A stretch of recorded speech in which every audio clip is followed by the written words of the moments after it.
రెండు కూటమిలకి వారు ప్రతినిధులు, వారు వ్యక్తులుగా కాదు నించున్నది, ఇండిపెండెంట్గా నించోలేదు. ఒకరు కాంగ్రెస్ తరపున, ఒకరు బీజేపీ తరపున నించున్నారు. ఇటు కాంగ్రెసు అటు బీజేపీ ఇద్దరూ కూడా ఈ రాష్ట్ర రైతులను వేధిస్తున్నారు, సతాయిస్తున్నారు, చావగొడుతున్నారు.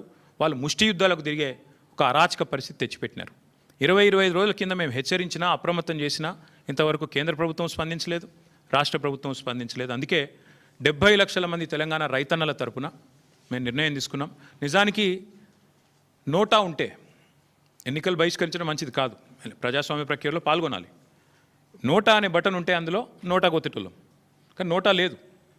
అటో ఇటో ఏదో రెండిట్లో ఏదో ఒకటి చేయాల్సిన పరిస్థితి ఉంది. అందుకే ఈ ఎన్నికలు మేము we are abstaining, we are not going to participate as a party. నిన్నగాక మొన్న 2 రోజుల కిందట మా రాజ్యసభ ఫ్లోర్ లీడర్ సురేష్ రెడ్డి గారిని, అదేవిధంగా అందుబాటులో ఉన్న రాజ్యసభ సభ్యుల్ని పెద్దలు కేసీఆర్ గారు లంచ్కి పిలిచారు. మీటింగ్ కూడా అయింది, చర్చ కూడా జరిగింది ఏం చేద్దామని. చర్చించిన తర్వాతనే, అందుబాటులో ఉన్న ముఖ్యులతో కూడా చర్చించిన తర్వాతనే నిర్ణయం తీసుకున్నారు. ఈ ఎలక్షన్లో మేము ఎవరికి కూడా సబార్డినేట్ కాదు, ఎన్డీఏ సబార్డినేట్ కాదు, మేము ఇండియా సబార్డినేట్ కాదు, మేము తెలంగాణ ప్రజలకు సబార్డినేట్ అంతే. కాబట్టి తెలంగాణ ప్రజల పక్షాన వారి బాధను వ్యక్తం చేయడానికి ఇది ఒక వేదికగా వాడుకుంటున్నాం. తెలంగాణ రైతుల పక్షాన ఈ ఎన్నికల్లో మేము పాల్గొనబోట్లేదు, వీఆర్ గోయింగ్ టు అబ్స్టైన్.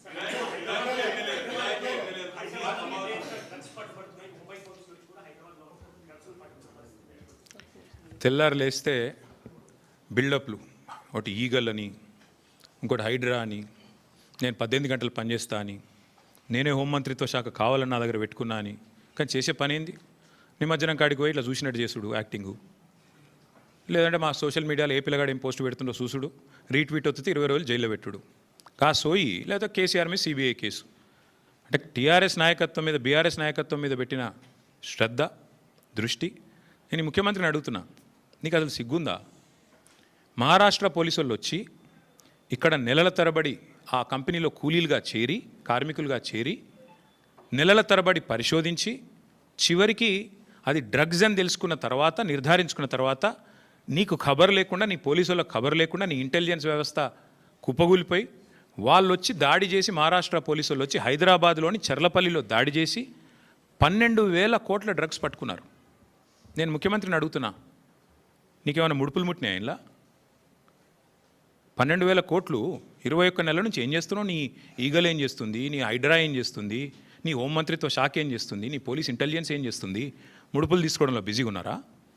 ఎట్లా? హైదరాబాద్లోని చెర్లపల్లిలో 12,000 కోట్లు. ఇది భారతదేశంలోనే 2వ అతిపెద్ద డ్రగ్స్ ఇప్పటిదాకా దొరికింది. ఇదివరకు ఒకసారి గుజరాత్లో దొరికింది 21,000 కోట్లు, ఇప్పుడు రెండోసారి 12,000 కోట్లు.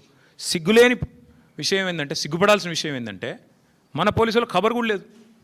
మహారాష్ట్ర పోలీసులు వచ్చి దాడి చేసేదాకా మన పోలీసులకు ఖబర్ కూడా లేదు. ముఖ్యమంత్రి గారికి ముడుపులు అందినాయి అనేది నా అనుమానం. అందుకే చూసి చూడనట్టు వేయండేమో, లేదా ముఖ్యమంత్రి బిజీగా ఉన్నాడేమో. ఏది? ఎవడు రీట్వీట్ అవుతుండు వాని మీద కేసు పెట్టుర్రి, ఎవడు పోస్ట్ పెడుతుండు వాని అర్జెంట్ లోపలేయండి, లేదా గణేష్ కాడపోయి కొద్దిగా స్టంట్ కొట్టినట్టు చేద్దాం, అక్కడ కేసీఆర్ పాటలు బాగా పెడుతురు, పోలీసు వాళ్ళు డీజే బాక్సులు గుంజుకోవాలి, యాంప్లిఫైర్లు గుంజుకోవాలి. గదే పని ఏమన్నది ఇవాళ పోలీసులకు రాష్ట్రంలో పని? పాపం పోలీసుల బండ్లలో డీజిల్ దిక్కులేదు. మమ్మల్ని అరెస్ట్ చేస్తుంటే హరీష్ రావు గారు అడిగినారు, ఏమైనా నీకు టీఏ వచ్చిందని అడిగారు. పాపం ఆయన నవ్వుతుండు పోలీసు ఆయన. డిఏ వచ్చినాదా, టీఏ వచ్చినాదా, మీ బండ్లలో డీజిల్ అని వస్తున్నాదా అంటే చెప్పలేకపోతున్నారు, పోలీసు వాళ్ళు నవ్వుతున్నారు. అట్లాంటి పరిస్థితి ఉన్నది వాళ్ళు. అందుకే ఈ రాష్ట్ర హోంమంత్రికే ముడుపులు అందినట్టుగా నాకైతే అనుమానం ఉంది.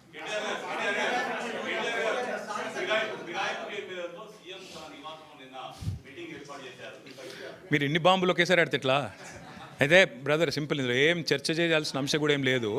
వాస్తవం ఏంటంటే already the PCC president has turned approver.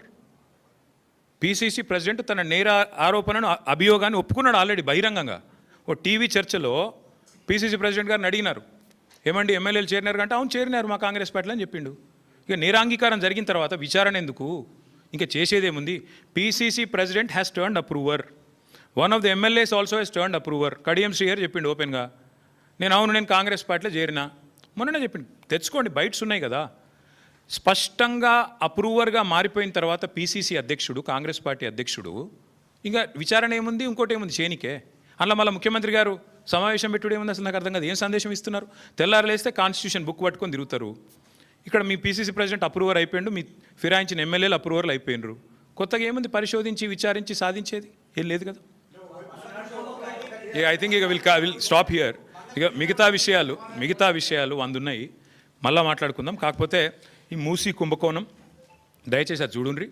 కొద్దిగా మీరుగా మీరు రేపు రాస్తారో రాయరో మరి ఎవరేందో కూడా ప్రజలు చూస్తారు. ఎవరు రాస్తారో ఎవరు రాయరో కూడా ప్రజలు చూస్తారు.